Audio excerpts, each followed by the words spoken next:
नमस्ते दोस्तों, गीता की धार्मिक कहानियों में आपका स्वागत है। आज हम बताते हैं आंवला नवमी की कथा सुनाते हैं। कार्तिक मास के शुक्ल पक्ष की नौवीं तिथि है और आज ही के दिन आंवला नवमी का पवित्र पर्व मनाया जाता है। आज ही के दिन आंवले के वृक्ष का प्रकट हुआ था। कार्तिक मास के शुक्ल पक्ष की नौवीं तिथि से लेकर पूर्णिमा तिथि तक भगवान विष्णु आंवले के वृक्ष में निवास करते हैं। इसलिए इस दिन आंवले के वृक्ष की पूजा अर्चना की जाती है। मान्यता है कि इससे आरोग्य, सुख, शांति और अखंड सौभाग्य, संतान सुख की प्राप्ति होती है। इसे अक्षय नवमी भी कहा जाता है। कहते हैं इस दिन आंवले से कुछ खास उपाय करने पर माँ लक्ष्मी अक्षय पुण्य प्रदान करती है, यानी जिसका कभी नाश नहीं होता। आंवला नवमी के दिन श्री हरि को आंवला अवश्य अर्पित करें और फिर आंवले का दान करें। मान्यता है इससे देवी लक्ष्मी अति प्रसन्न होती है और धन धान्य से घर भर देती है तथा परिवार में सुख समृद्धि का वास होता है। आंवले के जल से स्नान करने से दरिद्रता दूर होती है तथा सब प्रकार के ऐश्वर्य प्राप्त होते हैं। आंवले के वृक्ष का दर्शन, स्पर्श तथा उसके नाम का उच्चारण करने से भगवान श्री हरि, विष्णु और माता लक्ष्मी अनुकूल हो जाते हैं। आज के दिन आंवले के वृक्ष के नीचे भोजन करना अति उत्तम माना गया है तथा आज के दिन आंवले का सेवन अवश्य करना चाहिए। आंवला नवमी का महत्व इसी बात से समझा जा सकता है क्योंकि इसी दिन द्वापर युग का प्रारंभ हुआ था, जिसमें स्वयं भगवान श्री कृष्ण ने जन्म लिया था। आंवला नवमी के दिन ही भगवान श्री कृष्ण ने वृंदावन गोकुल की गलियां छोड़कर मथुरा प्रस्थान किया था। संतान और पारिवारिक सुखों की प्राप्ति के लिए रखा जाता है। यह व्रत इस दिन उन्होंने अपनी बाल लीलाओं का त्याग करके कर्तव्य के पथ पर पहला कदम रखा था। इसी दिन से वृंदावन की परिक्रमा भी प्रारंभ होती है। आंवला नवमी का व्रत संतान और पारिवारिक सुखों की प्राप्ति के लिए किया जाता है। यह व्रत पति पत्नी साथ में रखें तो उन्हें इसका दुगना फल प्राप्त होता है। आंवला नवमी के दिन स्नान आदि करके किसी आंवला वृक्ष के समीप जाएं, उसके आसपास साफ सफाई करके आंवला वृक्ष की जड़ में शुद्ध जल अर्पित करें। फिर उसकी जड़ में कच्चा दूध डालें। पूजन सामग्रियों से वृक्ष की पूजा करें और उसके तने पर कच्चा सूत या मौली 8 परिक्रमा करते हुए लपेटें। कुछ जगह पर 108 परिक्रमा भी की जाती हैं। इसके बाद परिवार की सुख समृद्धि की कामना करके वृक्ष के नीचे ही बैठकर परिवार मित्रों सहित भोजन किया जाता है। आंवला को वेद पुराणों में अत्यंत उपयोगी और पूजनीय कहा गया है। आंवला का संबंध कनकधारा स्तोत्र से भी है, तो आज मैं आपको सुना रही हूँ आंवला नवमी की 4 कथाएं। इन कथाओं को सुनने से अनंत फलों की प्राप्ति होती है, साथ ही साथ भगवान श्री लक्ष्मी नारायण जी की असीम कृपा प्राप्त होती है। तो आप लोग बड़ी ही श्रद्धा और प्रसन्न चित्त मन से इन कथाओं से पूरा अवश्य सुनिए। अब आइए श्रवण करते हैं आंवला नवमी की पहली कथा। एक राज्य में आंवलिया नाम का एक राजा था। राजा ने यह निश्चय कर रखा था कि वह अपनी प्रजा में रोजाना 1.25 मन आंवले का दान किया करेगा, उसके बाद ही भोजन ग्रहण करेगा। अपनी प्रतिज्ञा के अनुसार राजा ऐसा ही करता था, लेकिन उसके बेटे और बहू को यह बात पसंद नहीं थी। इसलिए एक दिन उसके बेटे बहू ने सोचा कि राजा इतने सारे आंवले रोजाना दान करते हैं, इस प्रकार तो एक दिन सारा खजाना खाली हो जाएगा। एक दिन राजकुमार ने राजा से कहा कि उसे इस तरह का दान देना बंद कर देना चाहिए। राजकुमार की बात सुनकर राजा को बहुत दुख हुआ और राजा ने रानी के साथ महल का त्याग कर दिया। फिर क्या था, राजा आंवला दान नहीं कर पाए और अपनी प्रतिज्ञा के अनुसार उन्होंने कुछ खाया भी नहीं। जब भूखे प्यासे 7 दिन हो गए तब भगवान को उनके ऊपर दया आ गई। इसलिए भगवान ने राजा के लिए जंगल में ही महल, धन धान्य और बाग बगीचे सब बनवा दिए और ढेरों आंवले के पेड़ लगा दिए। जब अगली सुबह राजा रानी ने यह देखा कि जंगल में उनके राज्य से भी दोगुना राज्य बसा हुआ है, तब राजा रानी से कहने लगे, रानी देखो, कहते हैं ना कि कभी भी सत्य का साथ नहीं छोड़ना चाहिए। आओ नहा धोकर आंवला दान करें और भोजन करें। राजा रानी ने आंवले दान करके भोजन ग्रहण किया और खुशी खुशी अपने महल में रहने लगे।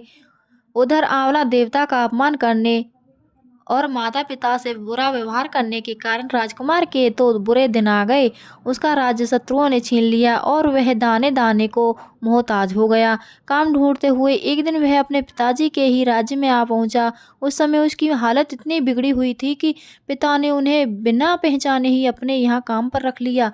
बेटे बहू सोच भी नहीं सकते थे कि उनके माता पिता इतने बड़े राज्य के मालिक भी हो सकते हैं।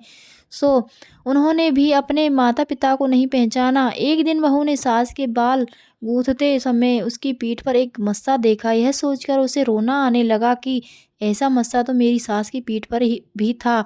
हमने यह सोचकर उन्हें आंवले दान करने से रोका था कि हमारा धन धान्य नष्ट हो जाएगा। आज वे लोग न जाने कहाँ होंगे। यह सोचकर बहू को रोना आने लगा और आंसू टपक टपक कर सास की पीठ पर गिरने लगे।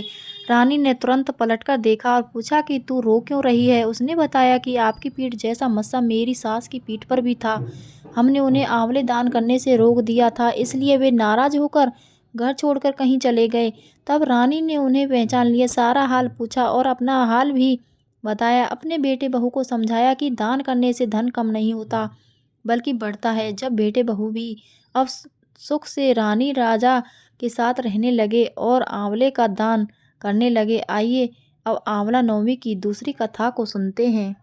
एक बार माता लक्ष्मी जी धरती पर घूमने के लिए आई। धरती पर आकर महालक्ष्मी जी सोचने लगी कि भगवान विष्णु और शिव जी की पूजा एक साथ कैसे की जा सकती है। तभी उन्हें याद आया कि तुलसी और बेल के गुण आंवले में भी पाए जाते हैं। तुलसी भगवान विष्णु को और बेल शिव जी को अत्यंत प्रिय है। इसके बाद तो महालक्ष्मी जी ने आंवले के पेड़ की पूजा करने का निश्चय किया। महालक्ष्मी जी की भक्ति और पूजा से प्रसन्न होकर भगवान विष्णु और शिव जी की साक्षात प्रकट हुए। महालक्ष्मी जी ने आंवले के पेड़ के नीचे भोजन तैयार करके भगवान विष्णु और शिव जी को भोजन कराया। उसके बाद उन्होंने खुद भी वहीं बैठकर भोजन ग्रहण किया। मान्यताओं के अनुसार आंवला नवमी के दिन अगर कोई महिला आंवले के पेड़ की पूजा करके उसके नीचे बैठकर भोजन बनाती है और ग्रहण करती है तो भगवान विष्णु और भगवान शिव उसकी सभी मनोकामनाओं को पूर्ण करते हैं। इस दिन महिलाएं अपनी संतान की दीर्घायु और अच्छे स्वास्थ्य को लेकर व्रत रखती हैं। निसंतान महिलाएं यदि संतान प्राप्ति की कामना से व्रत रखकर आंवले के पेड़ का पूजन करती हैं तो उन्हें संतान सुख की प्राप्ति होती है। अब आइए तीसरी कथा का रसपान करते हैं। काशी नगरी में एक निसंतान धर्मात्मा और दानी वैश्य रहता था। एक दिन वैश्य की पत्नी से पड़ोसन कहने लगी कि अगर तुम किसी पराये बच्चे की बलि भैरव बाबा के नाम से चढ़ा दो तो तुम्हें पुत्र की प्राप्ति हो जाएगी। यह बात जब वैश्य को पता चली तो उसने साफ मना कर दिया, लेकिन उसकी पत्नी अवसर की तलाश में लगी रही। एक दिन एक कन्या को उसने कुएं में गिरकर भैरव देवता के नाम पर बलि दे दी। इस हत्या का परिणाम विपरीत हुआ। अर्थात लाभ की बजाय उसके पूरी शरीर में कोढ़ हो गया और वो लड़की की प्रेत आत्मा उसे सताने लगी। वैश्य के पूछने पर उसकी पत्नी ने सारी बात सच सच बता दी। तब वैश्य बोला कि गोवध, ब्राह्मणवध तथा बालवध करने वाले के लिए इस संसार में कहीं कोई जगह नहीं है। इसलिए तू गंगा तट पर जाकर भगवान का भजन कर और गंगा स्नान कर, तभी तू इस कष्ट से मुक्ति पा सकती है। अब वैश्य की पत्नी गंगा किनारे रहने लगी। कुछ दिन बाद गंगा माता एक वृद्ध महिला का वेश धारण करके उसके पास आई और बोली, अगर तुम मथुरा जाकर कार्तिक नवमी का व्रत तथा आंवले के वृक्ष की परिक्रमा और पूजा करोगी तो ऐसा करने से तेरा यह कोढ़ दूर हो जाएगा। वृद्ध महिला की बात सुनकर और उनकी बात मानकर वैश्य की पत्नी अपने पति से आज्ञा लेकर मथुरा जाकर विधि विधान से आंवले का व्रत करने लगी। ऐसा करने से वह भगवान की कृपा से दिव्य शरीर वाली हो गई और फिर उसे सुंदर पुत्र रत्न की भी प्राप्ति हुई। अब आइए श्रवण करते हैं आंवला नवमी की अगली कथा, जिसे सुनने मात्र से सभी मनोकामना पूरी होती है। एक कथा के अनुसार एक बार जगत गुरु आदि शंकराचार्य भिक्षा मांगने एक कुटिया के सामने रुके। वहाँ एक बूढ़ी औरत रहती थी जो अत्यंत गरीबी और दयनीय स्थिति में थी। शंकराचार्य की आवाज़ सुनकर वह बूढ़ी औरत बाहर आई। उसके हाथ में एक सूखा आंवला था। वह बोली, महात्मन, मेरे पास इस सूखे आंवले के सिवाय कुछ भी नहीं है जो आपको भिक्षा में दे सकूं। शंकराचार्य को उसकी स्थिति पर दया आ गई और उन्होंने उसी समय उसकी मदद करने का प्रण लिया। उन्होंने अपनी आंखें बंद की और मंत्र रूपी 22 श्लोक बोले। ये 22 श्लोक कनकधारा स्तोत्र के श्लोक थे। इससे प्रसन्न होकर माँ लक्ष्मी ने उन्हें दिव्य दर्शन दिए और कहा कि शंकराचार्य, इस औरत ने अपने पूर्व जन्म में कोई भी वस्तु दान नहीं की थी। यह अत्यंत कंजूस थी और मजबूरीवश कभी किसी को कुछ देना भी नहीं पड़ता था, तो यह बुरे मन से दान करती थी, इसलिए इस जन्म में इसकी यह हालत हुई है। यह अपने कर्मों का फल भोग रही है, इसलिए मैं इसकी सभी सहायता नहीं कर सकता कभी भी। शंकराचार्य ने देवी लक्ष्मी की बात सुनकर कहा, हे माँ लक्ष्मी, इसने पूर्व जन्म में अवश्य दान धर्म नहीं किया है, लेकिन इस जन्म में इसने पूर्ण श्रद्धा से मुझे यह सूखा आंवला भेंट किया है। इसके घर में कुछ नहीं होते हुए भी इसने यह मुझे सौंप दिया। इस समय इसके पास यही सबसे बड़ी पूंजी है। क्या इतना भेंट करना पर्याप्त नहीं है? शंकराचार्य की इस बात से देवी लक्ष्मी प्रसन्न हुई और उसी समय उन्होंने गरीब महिला की कुटिया में स्वर्ण के आंवलों की वर्षा कर दी। बोलिए लक्ष्मी माता की जय।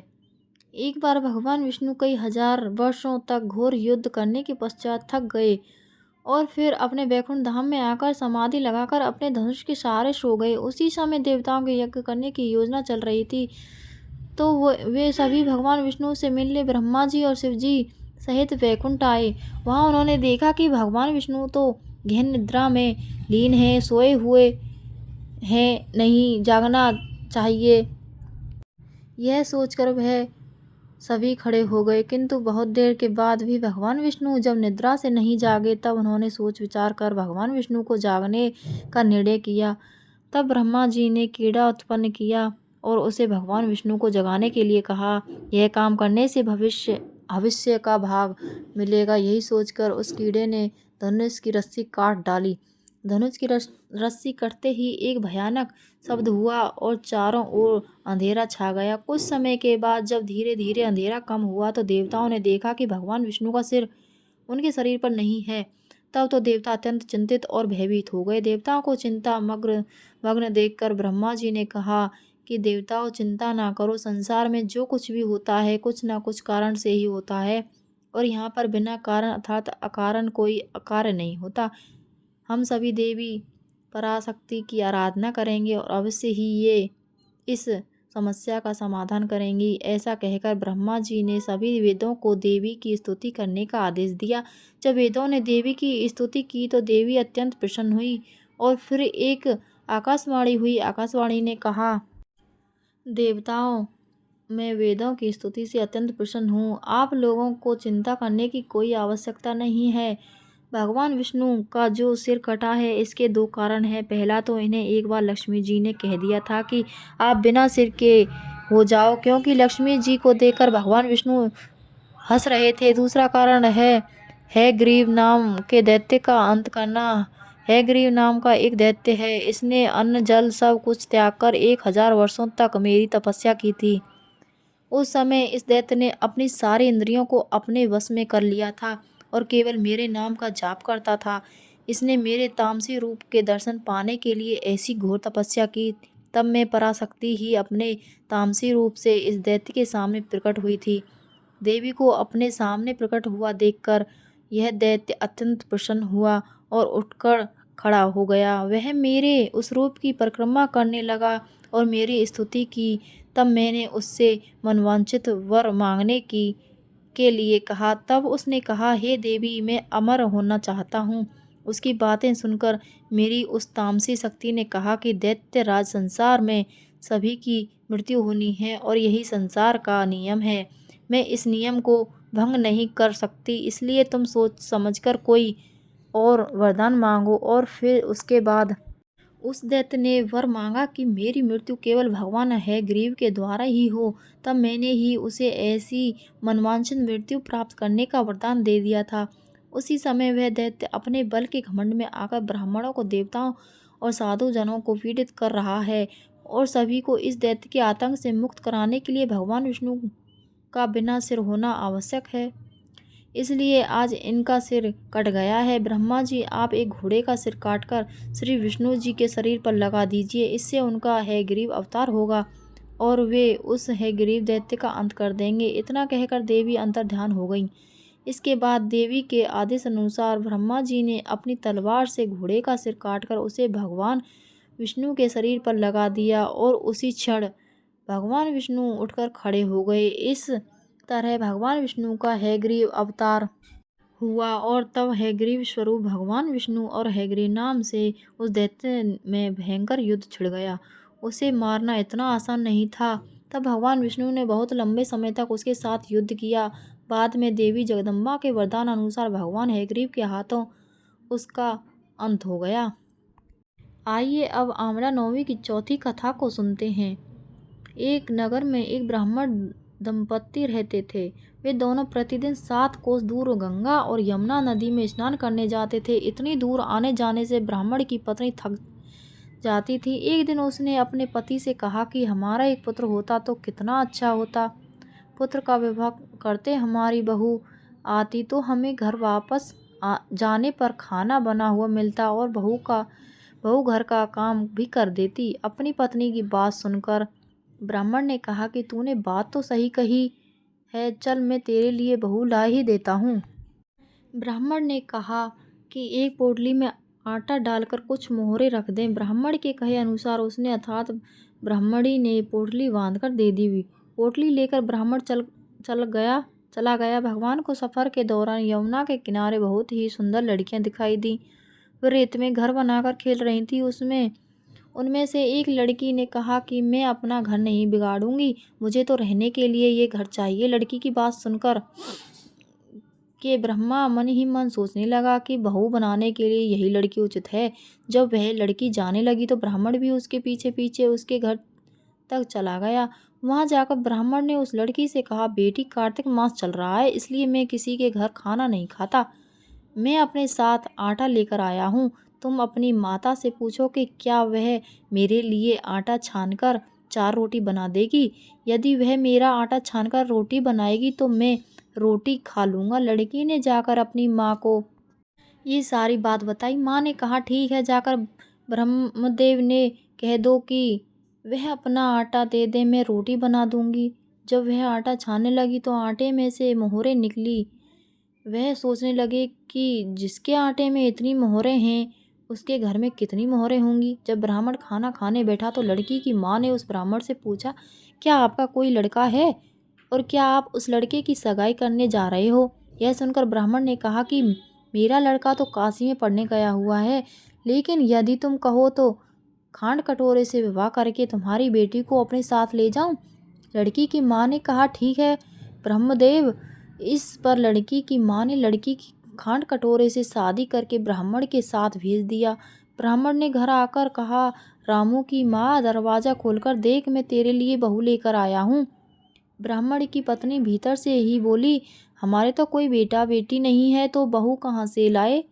दुनिया ताने मारती थी, अब आप भी मारने लगे। ब्राह्मण ने कहा, तू दरवाज़ा खोलकर तो देख। जब ब्राह्मणी ने दरवाज़ा खोला तो सामने बहू को खड़ी देखा। उसने बहू का स्वागत किया और आदर सत्कार से अंदर ले गई। जब ब्राह्मण अपनी पत्नी के साथ नदी स्नान करने जाता तो पीछे से बहू घर का सारा काम करके और खाना बनाकर रखती थी। वह उनके कपड़े धोती और रात को हाथ पैर भी दबाती थी।